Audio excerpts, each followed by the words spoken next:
Nagbabalik po kami dito sa Premier Volleyball League Open Conference game between the BanKo Perlas Spikers and Motolite. At nakuha nga ng Motolite ang set number 1, 25-16. You know, it was a great performance by this young team. Sans their leader, si Myla Pablo. They really came up big and they stepped up. Itong BanKo Perlas Spikers naman, Coach Ronnie, they did show, you know, a few flashes of brilliance, pero a little too late in that set. I was really surprised at their slow start dahil I thought that they were going to apply for the kill early and try to impose their advantage. As Motolite is not being able to play their top scorer, their best hitter. But Motolite had other things in mind, and Kaloy Carlos, Isa Molde made sure that they combined well with Bern Flora, who was so lethal on the service line that she punished the first ball of reception of the Perlas Spikers. At doon nagsimula, down 1-0 and then 5 straight points. Hindi na nakabangon ng BanKo Perlas Spikers. Eventually, the lead ballooned to over 10 points. Umangat sa 24-12. And look at the number of attack points that happened para sa Perlas Spikers. Karamihan dyan, nangyari yan, dala nitong si Hervasio. At imagine, dun sa puntos na 16 ng Perlas Spikers, 8 dyan, regalo pa ng Motolite. I look at the number of aces likewise scored by Team Motolite. Majority of them coming from Bern Flora. A regular second unit player was given the starting na today by Coach Cody Kumu in lieu of Miles Pablo. So now we are about to start set number 2. Once again, kuha nga ng Motolite ang set number 1. You can see Bern Flora, the spark plug in their game against the Petro Gas Angels. And Nicole Chamson ang nagbabalik na si Chami. She had to leave their game against Bali Pure early in set number 5 to catch her flight to France. Diba, Coach, ang France ba yun? Oo, galing sa France dahil siya isang UNESCO ambassador. At mamaya, ibibida natin yung kanyang biyahe na Spike and Serve Foundation. And she was honored to be a part of the UNESCO for the Asia Pacific Youth Sports Task Force. And imagine, not only is she an elite ball player, pero she represents the country with her passion for advocacy recognized by UNESCO. A true ambassador, si Nicole Chamson for Philippine volleyball. And we're very honored to have her in our league. Also, team captain of the BanKo Perlas Spikers, another responsibility for her. And one of the youngest players likewise in the roster. Yes, as we go back to this game, we are tied at 1-all. Of course, Perlas Spikers fans are hoping to see a different team here in this set. Unfortunately, an attack error on the part of Hervasio. And as you guys can see, Coach Abichat Kong Sawat, hindi ko pa siya nakikitang bumiti. The expression says it all. This is a 30% hitting team number 3, just behind the Cool Smashers and the Gas Angels. But so far, we have not seen that excellence today against the tough defending Motolite team. Namumuhunan sa floor defense, tapos umangat ang net defense. So the block party continues for Motolite. Pero yun, nakalusot. Buhay pa rin Tolenada. Pupuntahan si Isa Molde. Good coverage. Tinaas ni Jem Ferrer. Free ball. Tolenada back to Tots Carlos. This time denied by Z. Ball still alive. Blocked. Back set to Tots Carlos. And she gets that one through. And perhaps lost in that long rally was Bern Flora's effective performance as the secondary libero para dito sa Motolite. Keeping that ball in play, making sure that they are able to transition and counter-attack against the Perlas Spikers. 2-point lead for the Red Shirts. Doromal also starting the second set. Gives a point to her squad. Titignan natin yun ulit. Off the hands of Iris Tolenada. The lefty from National U, Roma Doromal. Jem Ferrer will go back to Doromal. Proving to be the final starter here for the BanKo Perlas Spikers. Ties this game 3-all. Back to back. That's an open block para dito sa team ng Motolite. Two straight points contributed by Roma Doromal. Ziervasha serving currently with 4 points off 4 attacks. Isa Molde is blocked by Kathy Persona. BanKo up by 1. This will be a total of 3 straight points. Maroon versus Maroon right there. Service. Ziervasha. Early lead for the BanKo Perlas Spikers.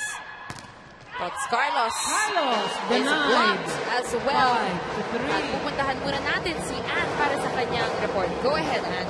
Billy and Coach Ronnie in the game against the Valley Pier Water defenders. Jem Ferrer, the center of BanKo Perlas, had 28 excellent sets. But despite this, sabi niya, in today's match, she still has to step up her game and focus more on combination plays. She says that lagi pinaghahandaan ng lahat ng teams, kaya bawal maging complacent at kailangan sabay-sabay ang galaw ng team sa loob ng court. In today's game, Jem says that the team really wants to improve on their reception in order to have a sure play because this is their team's main weakness, and we can see this problem greatly affected the movement of the team in the first set. Your thoughts, Billy and Coach Ronnie? Maraming salamat, Ann, para Tama si Andon. sa yung report. And sabi nga ni Coach Ron, tama nga daw yung sinabi niya. And also yung recommend Jem, even if she's already an accomplished setter. Right. She's never complacent, always wanting to learn and always improving her game, not just for herself, but for her teammates as well. Big 7-0 run para sa Perlas Spikers. Down 2, now on top by 4. Forces the hand of Coach Gode Kumo to close his fight. Be here when Motolite faces Chapman on They want you to run Maricela, yeah. She's just jumping in there. So you get that ball, don't be in a hurry to go and spike. Alright? So you get that ball, and then Maricela go and work. Okay? And then on the defense, you slide in. Don't stay, yeah. Ayel will pick those balls, yeah. Okay? Yeah, leave line open. Specific instructions coming from Coach Gode Okumo. Trying to ensure that they stay alive in the set. And this is pretty much what we saw of the previous set. But on the flip side, dahil dito umarangkada yung Motolite sa parting ito ng unang set. Pero ang Perlas Spikers disallowing Motolite from having another strong start dito sa set number 2. In fact, it is a 6-0 run here for the BanKo Perlas Spikers. A different team nga yung nakikita natin dito sa second set compared to that dismal first set. May flow, no? Saka tumibay yung kanilang depensa. Good adjustments being made by the Perlas Spikers. Tolenada to Layog, no go. Ball still alive. Here comes Doromal. Dinaas ni Tots Carlos. We got a good rally going on here in our second set. Chami is blocked. Jem Ferrer back set to Doromal. And a single denial care of none other than Isa Molde. Familiar face in front of Roma Doromal. Molde reading that set coming from Jem Ferrer, and she rejects what could have been a possible third point for Doromal here in the second set. So buhay na buhay nga po ang BanKo Perlas Spikers sa set number 2, much to the delight of our fans. And that was the first point para sa Motolite in the last 7 points. Or rather, 8 points exchanged. Tama, 7 points exchanged. We go to our first technical timeout of set number 2. Magbabalik po ang PBL 2019. We are back and you're still watching the PBL Open Conference. This is a game between Motolite and the BanKo Perlas Spikers. And before anything else, before we get back to the action, magbabasa muna tayo ng mga tweets coming from you guys. This one is from Rhea, and she says, "Good luck, Motolite. Short and simple. Try to support her team." This one is from AB. "Happy birthday, Bagyong Pablo 17. Sana makalaro ka na sa round 2 laban Motolite." And she did say, sabi nga ni Coach Ronnie, that she'll be playing in around a week or so. And this one is from John Brian Zamora. Hindi namin nabasa yung tweet mo. Ayan, babalik natin. Ang grabe back ang palo ni Isa Molde. Go Motolite, laban para kay birthday girl Bagyong Pablo.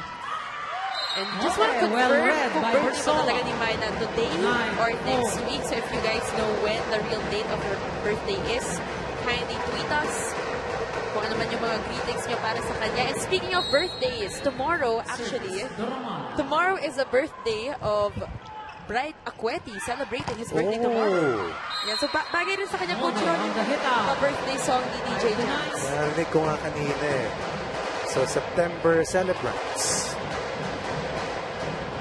We have a game, UAAP game this coming weekend. Pero, syempre, PBL muna tayo ulit. The BanKo Perlas. Hindi mo mapigilan, ha? Andun ka kasi kanina eh. Back to this game, the BanKo Perlas Spikers. 10, serving 5. The Perlas Spikers doubling the output of Team Motolite. Suddenly it's 10-5. And they have finally gotten their rhythm in the groove. So the coach, Apichat. Serving for the Perlas Spikers.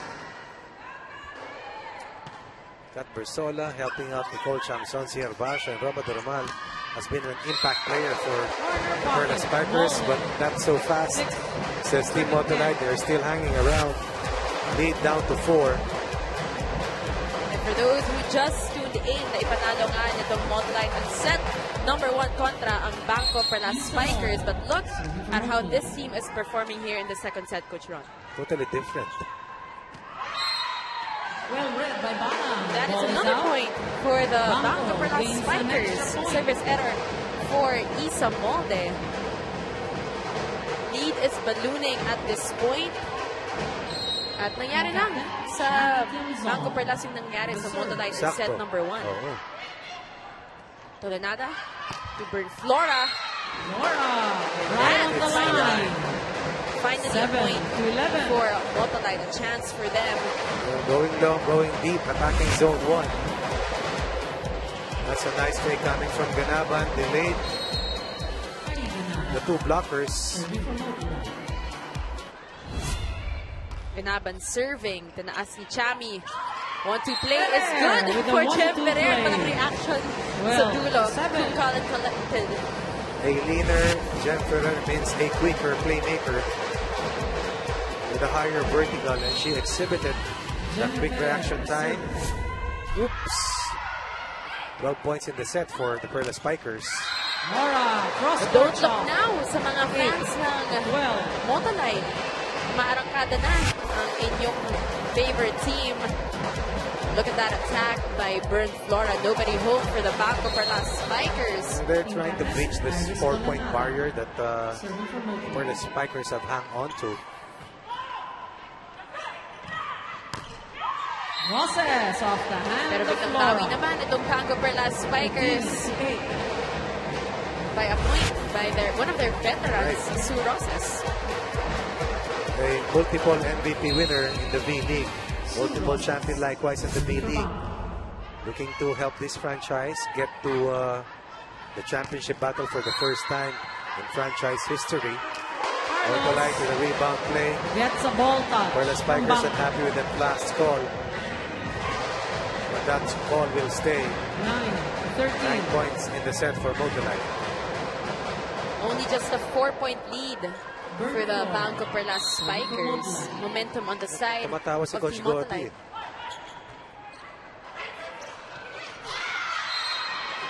Miscommunication. Right. Disjointed 10 play to 13. between Ferrer and Kat Bersola. Double digits in the second set for Motolite. Reaching the 4-point barrier. Trying to inch closer. And they do.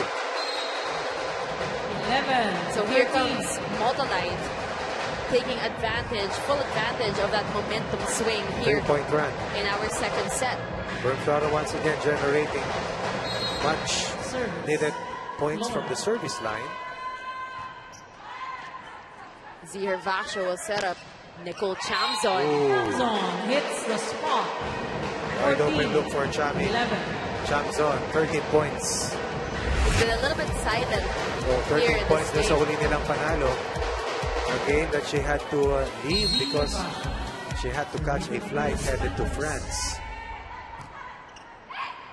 Telenada, back set to Tots Carlos. Check ball. Down the line.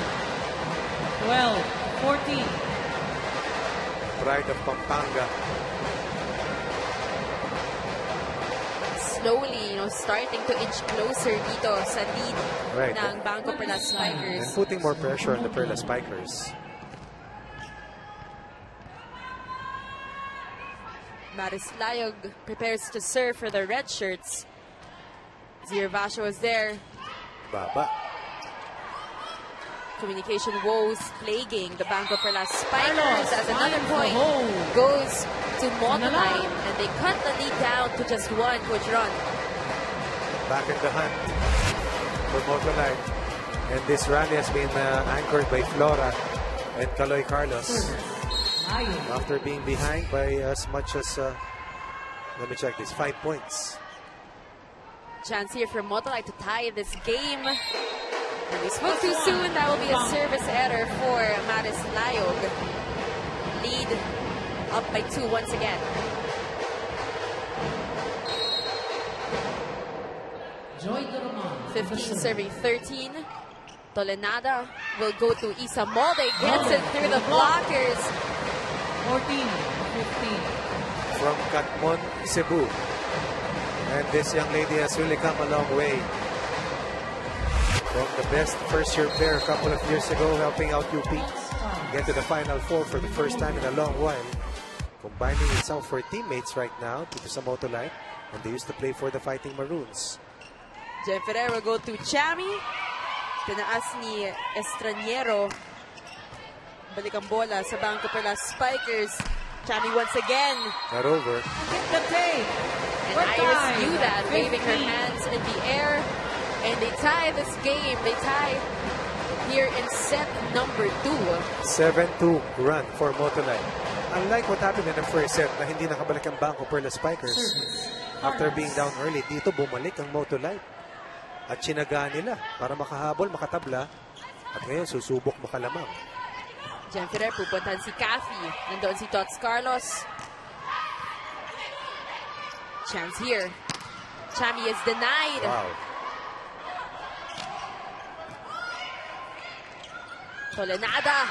Runner by Ganaban Ganaban. with that running attack. Beautiful play for Motolite as we go to our second technical timeout of set number 2.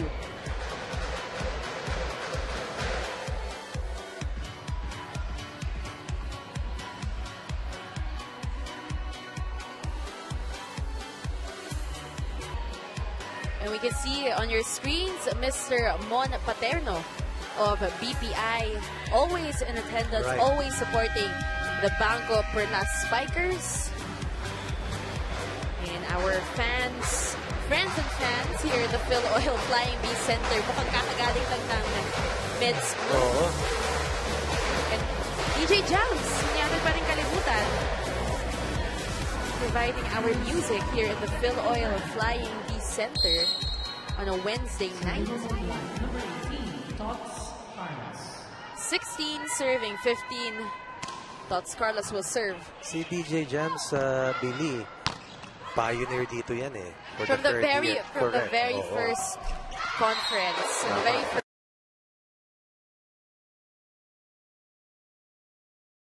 2016, 2017. Service, Carlos.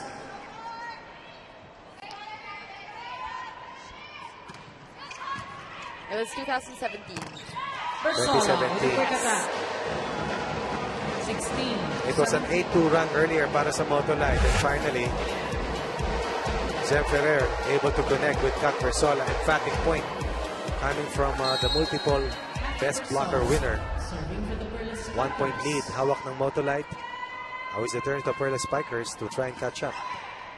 Tolenada will go to Isa Molde. Bibigay kay Chami.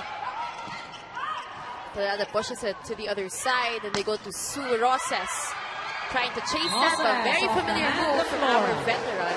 17 all. The moment Isa Molde went for that soft hit, saw the head of Coach Godi Akumo, not really in favor of that soft attack, an off-speed hit. She wanted Isa Molde to go for a very hard spike. Ooh, and now Perlas Spikers overtaking Team Motolite. Ball is out. 3 straight points after the second technical timeout at 16-15 in favor of Motolite. Iris Tolenada doubling her number of excellent sets from 7 and her previous loss to 15 right now, 14. 18 serving, 17. And a service ace for Kathy Ursola. Not only is she an impact player defensively, but Kat Ursola has also provided some key points for BanKo Perlas after they lost the lead briefly. She'll try one more time.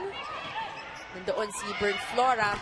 Isa Molde. That's more like it for Isa Molde. Trying to get the fire going again sa side ng Motolite.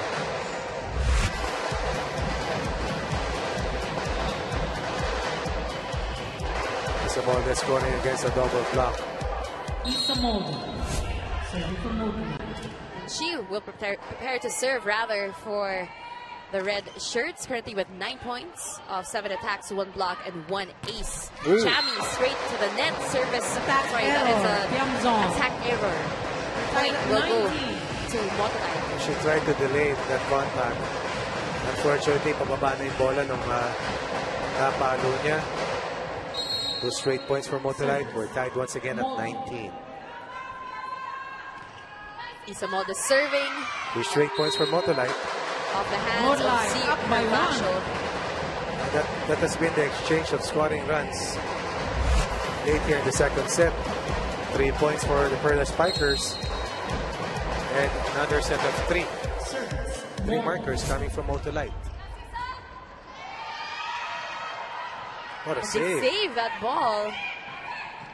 Commendable effort by Doromal and Nina Bala. However, itong Motolite talaga, Coach Ron, you can really see that they are fighting hard for this set number 2. One of the smallest wing spikers that we have. But Bern Flora rises to the occasion and lifts her team to a 2-point cushion. This is going to be a timeout called by Coach Abichat Kongso. เฮ้ยใส่เอาให้กูใส่เอาให้กูนะโนบเบมเสียถอยนะโนบเบม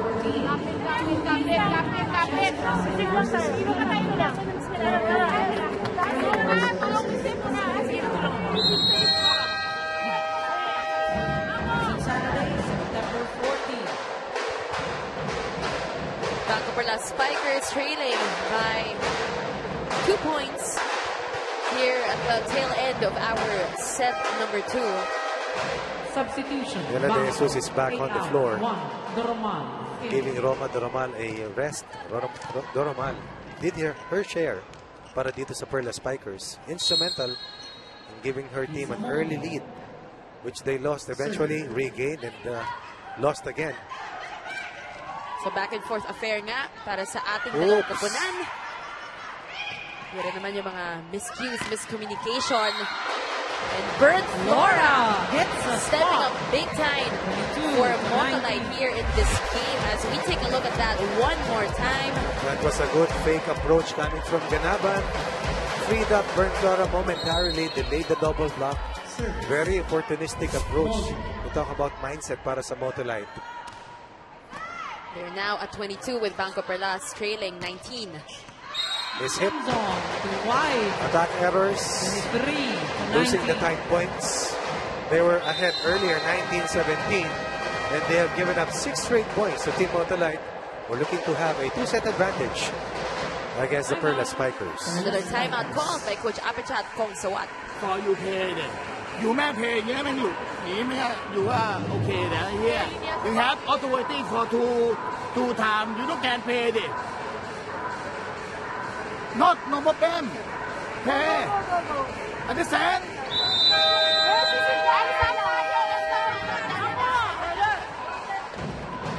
So very obvious nga doon, Coach Ron, sa timeout na tinawag ni Coach Apichat Kongsawat na hindi na siya natutuwa sa mga nangyayari dito sa BanKo Perlas Spikers. They let that lead slip away and gave it to Motolite. Kala natin magtutuloy-tuloy na di ba? Pero inaabot sila bago mag-second technical timeout. Pero nakabawi na sila. So kulang pa ng composure dito sa BanKo Perlas Spikers. Tolenada. Picked up by Z. They go to Sue Roses. They get one back. They're still Roses alive. off the block. Stops a 6-point run for Team Motolite.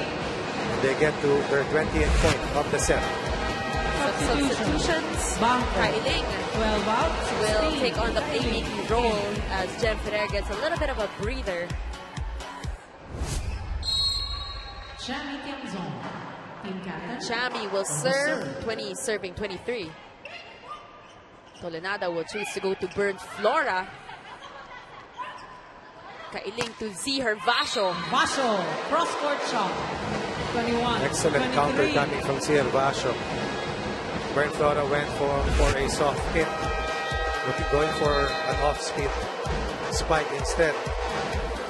Hervasio scores. 2-point run. BanKo Perlas Spikers. And this time, magtatawag naman ng timeout ang Motolite. Okay? You go to that side. And then you go for this. It will work. If they come with you, you know what to do. Alright? But let's bring the ball home. Concentrate on that pass only. Okay? Alright. Laban, girls. Laban, next time. So Motolite obviously trying to stop that momentum build-up for the BanKo Perlas Spikers. Well, that is exactly what the Perlas Spikers were able to do earlier after they called their final timeout. Na-stop nila yung run ng Motolite, and they have put up 2 straight points after a 6-point run late in the set was collected and bucketed by Motolite. Second set. Serving. Chami, the team captain, will prepare to serve for the white shirts. Tianzon. They are down by 2 points here in our set number 2. 21 serving 23. Ooh. Wow. Carlos. Talk about Back making something out of nothing. Not Motolite the now best at reception, set point advantage. but even the excellent set na hinahanap natin. But Kaloy Carlos will not be denied. Gives her team 3 set points. Going down the line. 19 now, 7. Temperatura. Jelly Temperatura checks in A designated server. for Motolite service specialist. Jelly Temperatura. She gets a chance Serving to the set. to maybe end this set. Sue Roses denied. Buhay pa. Great effort and hustle by BanKo Perlas. But Burn Flora Flora and the set had for other Motolite. plans for the 25 end to of this 21. set, Coach Ron. Talagang hindi pwedeng sabihin dahil wala nang iba. Kaya Siya naglalaro na talaga. itong si Burn Flora. Kundi walang kakaba-kaba si Burn Flora. Closing the door on the Perlas Spikers and giving Team Motolite a 2-set lead. More on this set later on, pero nakuha ng Motolite ang second set against the BanKo Perlas Spikers. Magbabalik po ang Premier Volleyball League Open Conference dito lamang sa SNA.